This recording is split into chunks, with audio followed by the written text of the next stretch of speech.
ചെറുകഥ അപരിചിതനായ അതിഥി. രചന ശ്രീ അനിൽ മണ്ണത്തൂർ. ശബ്ദം രജനി ടി. മഴ കനത്തു പെയ്യുകയായിരുന്നു. മാവിലശ്ശേരിയിലെ കുന്നിൻ ചരിവിലുള്ള ആ പഴയ തറവാടിന്റെ ഉമ്മറത്ത് അനിലിരിക്കുമ്പോൾ കാറ്റിന് അസാധാരണമായ ഒരു തണുപ്പുള്ളതായി അയാൾക്ക് തോന്നി. മന്ദാരം പബ്ലിക്കേഷന്റെ പുരസ്കാര ലബ്ധിക്ക് ശേഷം പുതിയൊരു നോവലിന്റെ പണിപ്പുരയിലായിരുന്നു അനിൽ. പക്ഷെ അന്ന് രാത്രി മനസ്സിൽ അക്ഷരങ്ങളെക്കാൾ കൂടുതൽ നിശബ്ദതയാണ് നിറഞ്ഞത്. രാത്രി 10 മണി കഴിഞ്ഞിരിക്കുന്നു. വീട്ടുകാർ എല്ലാവരും ഉറക്കത്തിലേക്ക് വഴുതി വീണിരുന്നു. പുറത്ത് ഇടിമിന്നലിന്റെ വെളിച്ചം ഇടയ്ക്കിടെ വരാന്തയെ പ്രകാശിപ്പിക്കുന്നുണ്ട്. പെട്ടെന്നാണ് ഗേറ്റിൽ ആരോ തട്ടുന്ന ശബ്ദം കേട്ടത്. ഈ അസമയത്ത് ആരായിരിക്കും? അനിൽ പതുക്കെ എഴുന്നേറ്റ് വാതിൽ തുറന്നു. മുറ്റത്ത് മഴയിൽ കുതിർന്ന് ഒരാൾ നിൽക്കുന്നു. ഒരു കറുത്ത ഓവർകോട്ട് ധരിച്ച് തലയിൽ ഒരു തൊപ്പിയൊക്കെയുള്ള ഒരാൾ. മുഖം വ്യക്തമല്ല. ആരാണ്? അനിൽ ചോദിച്ചു. അയാൾ മറുപടി ഒന്നും പറഞ്ഞില്ല. പതുക്കെ ഉമ്മറത്തേക്ക് കയറി നിന്നു. വെളിച്ചത്തിൽ അയാളുടെ മുഖം തെളിഞ്ഞു വന്നപ്പോൾ അനിലിന് എന്തോ ഒരു അപരിചിതത്വം തോന്നി. മെലിഞ്ഞ മുഖം, തീക്ഷ്ണമായ കണ്ണുകൾ. എനിക്ക് കുറച്ചു നേരം ഇവിടെ ഇരിക്കാമോ? ഈ മഴയൊന്ന് തോരുന്നത് വരെ? അയാളുടെ ശബ്ദം വളരെ താഴ്ന്നതായിരുന്നു. എന്നാൽ അതിൽ ഒരു തരം ആജ്ഞാശക്തി ഉണ്ടായിരുന്നു. അപരിചിതനാണെങ്കിലും ആ മഴയത്ത് ആരെയും പുറത്താക്കാൻ അനിലിന്റെ മനസ്സനുവദിച്ചില്ല. ഇരിക്കൂ. അനിൽ ഒരു കസേര കാണിച്ചു കൊടുത്തു. നിഗൂഢമായ സംഭാഷണം അയാൾ കസേരയിൽ ഇരുന്ന് തന്റെ നനഞ്ഞ തൊപ്പി മേശപ്പുറത്ത് വെച്ചു.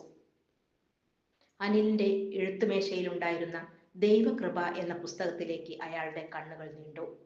നിങ്ങൾ നന്നായി എഴുതുന്നുണ്ടല്ലോ, അയാൾ പറഞ്ഞു. പക്ഷേ കഥകളേക്കാൾ വലിയ സത്യങ്ങൾ ജീവിതത്തിലുണ്ട് എന്ന് നിങ്ങൾക്കറിയാമോ? അനിലിന് അത്ഭുതം തോന്നി. തന്റെ എഴുത്തിനെ കുറിച്ച് ഇയാൾക്ക് എങ്ങനെ അറിയാം? നിങ്ങൾ ആരാണെന്ന് പറഞ്ഞില്ല, അയാളൊന്ന് ചിരിച്ചു. ആ ചിരിയിൽ എന്തോ ഒന്ന് ഒളിഞ്ഞിരിപ്പുണ്ടായിരുന്നു. ഞാനൊരു യാത്രികനാണ്. ഒരുപാട് കഥകൾ കേൾക്കുകയും ചിലത് നേരിട്ട് കാണുകയും ചെയ്യുന്ന ഒരാൾ. അനിൽ മണ്ണത്തൂർ എന്ന എഴുത്തുകാരന്റെ കവിതകളും തനിനിറം പത്രത്തിലെ ലേഖനങ്ങളും ഞാൻ വായിക്കാറുണ്ട്. അനിലിന്റെ ഉള്ളിൽ ഒരു ചെറിയ ഭയം നാമ്പിട്ടു. തന്റെ വ്യക്തി ജീവിതത്തെക്കുറിച്ചും എഴുത്തിനെക്കുറിച്ചും ഇത്ര വ്യക്തമായി അറിയുന്ന ഈ അപരിചിതൻ ആരാണ്? അയാൾ മെല്ലെ എഴുന്നേറ്റ് തന്റെ കോട്ടിന്റെ പോക്കറ്റിൽ നിന്ന് ഒരു പഴയ ഡയറി എടുത്തു. ഇതിൽ ചില പേരുകളുണ്ട്, ചില തീയതികളും. അടുത്ത കുറച്ച് ദിവസങ്ങളിൽ നിങ്ങൾ പത്രങ്ങളിൽ വായിക്കാൻ പോകുന്ന വാർത്തകൾ ഇതിലുണ്ട്. അയാളത് മേശപ്പുറത്ത് വെച്ചു. ഉദ്യോഗത്തിന്റെ നിമിഷങ്ങൾ. അനിൽ വിറയ്ക്കുന്ന കൈകളോടെ ആ ഡയറി തുറന്നു.